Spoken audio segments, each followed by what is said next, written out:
बच्चों, कैसे हैं आप लोग। जैसे कि हम लोग बात कर रहे हैं प्रकाश संश्लेषण के बारे में, तो प्रकाश संश्लेषण के बारे में हम लोगों ने कल देखा कि कौन कौन सी चीज़ें हैं वो प्रकाश संश्लेषण में सहायक होती है। उसी के साथ में हमें आज जो बात करनी है वो करनी है कुकर और कढ़ाई के बारे में, क्योंकि हम लोगों ने रॉ मटेरियल तो सारा ले लिया, ठीक है, कच्चा पदार्थ था वो हम लोगों ने ले लिया कि भाई CO2 भी ले लिया, H2O भी ले लिया, मिनरल्स भी हमने ले लिए। अब उन सबको एक कुकर में डाल के पकाना है, हमें फूड बनाना है, हमें C6H12O6 है उसको बनाना है, और जो सीटी के साथ में हवा निकलेगी ना कुकर से, उसमें से O2 को और H2O को क्या कर देना है, रिमूव कर देना है, ठीक है। तो उसी टाइप से हम लोगों को जो स्ट्रक्चर देखनी है कुकर की, उस कुकर को हम क्या कहेंगे, क्लोरोप्लास्ट कहेंगे। ये संरचना आप लोगों ने देख रखी है, ये संरचना आप लोगों ने कोशिका विज्ञान जब आपने पढ़ा 11th क्लास में, तो वहाँ पे इस संरचना के बारे में आप लोगों ने स्टडी किया था। तो आज जो हमारा टॉपिक है वो क्या है, प्रकाश संश्लेषण के स्तर, जिसको मैंने क्लोरोप्लास्ट लिखा है, ठीक है। अब ये क्लोरोप्लास्ट होता कितना बड़ा है, कहाँ पाया जाता है, इसका काम क्या है, इसके कौन कौन से भाग है, वो हमें देखना है। आपको थ्योरी है वो बुक में अवेलेबल मिल जाएगी। यहाँ मैं सिर्फ आपको डायग्रामेटिकली इस चीज़ को एक्सप्लेन करने की कोशिश करूंगी कि भाई हम लोगों ने जो कल देखा था कि प्रकाशिक अभिक्रिया और अप्रकाशिक अभिक्रिया ग्रेना और स्ट्रोमा में हो रही थी, ये ग्रेना और स्ट्रोमा एक्चुअल में है क्या।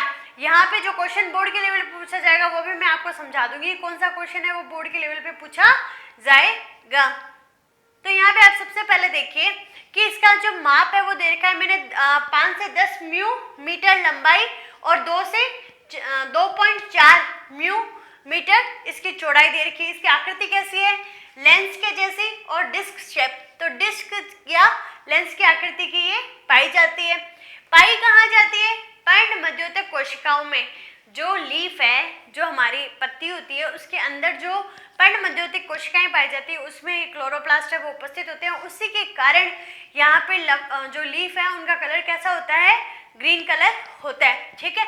फिर हम बात करें कि मेसोफिल सेल्स में 20 से 40 पर कोशिका ये पाई जाती है, और एक यहाँ पे अपवाद पड़ेंगे हम क्लेमाइडोमोनास। क्लेमाइडोमोनास में खाली एक ही पाई जाती है, तो आपको ये ध्यान में रखना है। उसके बाद हम बात करेंगे जो क्लोरोप्लास्ट है वो द्विझिल्लीय कोशिकांग है, मतलब इसमें कितनी झिल्लियां पाई जाएगी, 2 झिल्लियां है वो पाई जाएगी। आप मेरे को आंसर करेंगे कमेंट सेक्शन में कि और कौन सा एक ऐसा कोशिकांग है जिसमें द्विझिल्ली कोशिकांग है वो बोला जाता है, ठीक है। तो आप मेरे को आंसर करेंगे यदि आप लोगों को ध्यान में है तो यहाँ पे हम जो द्विझिल्ली के कोशिकांग है उसको देख रहे हैं, तो ये आपको 2 झिल्लियां बनी हुई दिखाई दे रही है, ठीक है।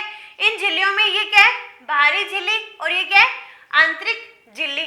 और हम जितने भी कोशिकांग की बात करें, चाहे हम कोशिका झिल्ली की बात करें, चाहे यूकैरियोटिक की बात करें, चाहे प्रोकैरियोटिक की, सब के सब में क्या पाया जाएगा, यहाँ पे ये लाइपोप्रोटीन की ही बनी होगी, मतलब लिपिड और प्रोटीन की ही बनी हुई होगी। इन दोनों के बीच में कुछ स्पेस है, खाली जगह है, उसको हम क्या कहेंगे, परिकला अवकाश कहेंगे। तो ये आपको ध्यान में रखना है, परिकला अवकाश, बाहरी झिल्ली और आंतरिक झिल्ली लाइपोप्रोटीन की बनी हुई है, ठीक है।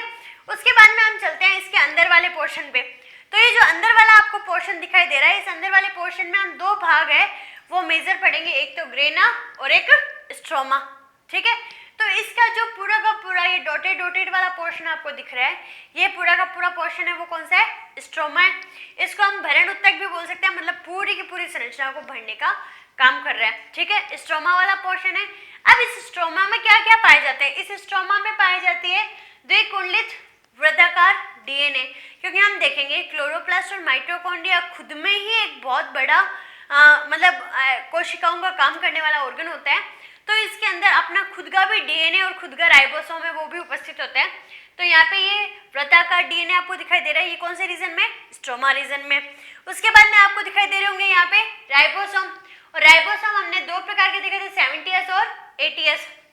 मैंने एक वीडियो में क्वेश्चन पूछा था कि 70S राइबोसोम है, उसमें S क्या है, एक भी बंदे ने रिप्लाई नहीं किया। मेरे को बहुत बुरा लगता है, ऐसे रिप्लाई नहीं करते ना, आप आंसर नहीं करते ना, तो मेरा मोटिवेशन एकदम ना मतलब चला जाता है। उसके बाद मैं वीडियो बनाने की भी इच्छा नहीं करती, लेकिन फिर किसी एक बच्चे का रिप्लाई आ गया कि मैम वीडियो कब बनाओगे, तो मेरे को वीडियो है वो बनाना पड़ता है। लेकिन ये कोई बात अच्छी थोड़ी है कि आप लोग मेरा आंसर ही नहीं करोगे, और आंसर आप लोगों को कितना ईजी कर दिया, ठीक है, कि आपकी 12th जितनी ईजी हो रही है ना, उतनी ईजी 12th हिस्ट्री में भी किसी की नहीं हुई होगी। कितनी ईजी मोड में आपकी पढ़ाई है वो कोरोना के कारण मजे से चल रही है। तो आप आंसर करो, भले ही देख के कर लो, ठीक है। जो क्वेश्चन पूछती हूँ वो भी मैं आपको नॉर्मल से हिंदी में पूछती हूँ, नॉर्मल से या इंग्लिश में पूछा तो इंग्लिश में पूछती हूँ। तो ऐसे नहीं कोई टफ लैंग्वेज या टफ क्वेश्चन है घुमा के क्वेश्चन पूछ लिया, सीधा सा पूछा है राइबोसोम में एस क्या है, तो एस है वो स्वैडबर्ग इकाई है। तो आप आंसर कर सकते हैं ना, देख के कर दो, लेकिन आंसर करने से मेरे को तो मोटिवेशन मिलेगा, मेरे को तो लगेगा बच्चों को कुछ आता है या मैंने जो सिखाया है वो बच्चों को समझ में आ रहा है। बाकी ऐसे ही वीडियो देखने से, ऐसे ही नोट्स बनाने से तो कुछ भी नहीं होने वाला। आप बनाते जाओ, लिखते जाओ, एग्जाम का कुछ अता पता है नहीं, ठीक है। तो यहाँ पे 70S राइबोसोम वो इसमें उपस्थित होते हैं। और उसके अलावा प्रकाश संश्लेषण करने के लिए जितने भी एंजाइम होंगे, मतलब कि हम बात करें कार्बोहाइड्रेट को संश्लेषित करने वाले जितने भी एंजाइम है, वो एंजाइम है जिसमें सबसे ज्यादा मिलता है वो रूबिस को मिलता है। वो भी कहाँ मिलने वाला है? स्ट्रोमा में मिलने वाला है। तो स्ट्रोमा रीजन हमारा कंप्लीट हो चुका, ठीक है। उसके बाद हम बात करते हैं ग्रेना के बारे में। तो ग्रेना है, ग्रेना ये वाला पोर्शन है, ये इतना एक पोर्शन है, वो क्या है? ग्रेना है, ठीक है। ये आपस में जुड़ गए तो ये क्या हो गए? यहाँ पे ग्रेनम हो गए। अब जुड़ने के बाद में इसको ये जोड़ने के लिए जो बीच में ब्रिज लाइक स्ट्रक्चर, एक सेतु जैसी संरचना है, उसको स्ट्रोमा पटलिका या स्ट्रोमा लेमिला कहा जाएगा। तो वो आपको ध्यान में रखना है।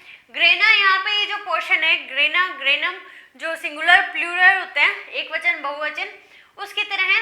इसमें चपटी थैलीनुमा संरचनाएं पाई जा रही है, दिख रही है, ये चपटी है, चपटी पिचकी भी सी, और थैलीनुमा संरचना उनको क्या कहते हैं?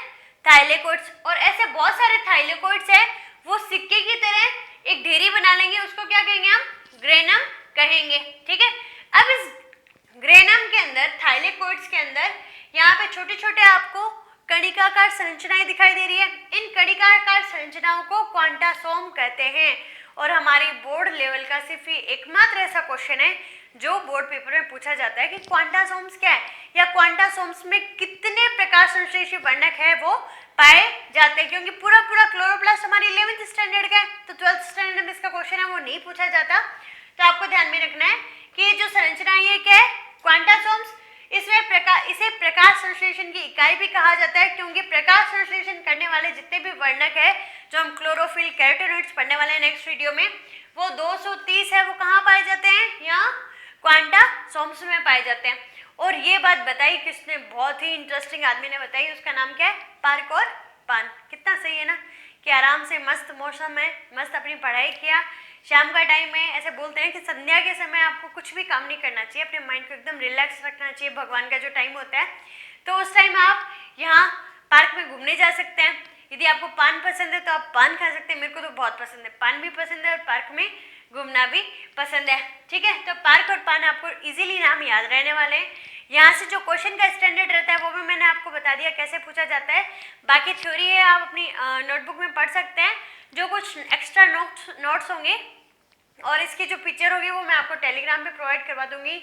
आप लोगों के लिए ही मैं मेहनत करती हूँ हिंदी और इंग्लिश में वीडियोस बनाने के लिए, तो आपके जो भी फ्रेंड्स हैं उनको आप शेयर कर सकते हैं यदि आपको ये हेल्पफुल लग रहे हैं तो खुश रहिए, मुस्कुराते रहिए और घर पे सुरक्षित रहिए। Thank you.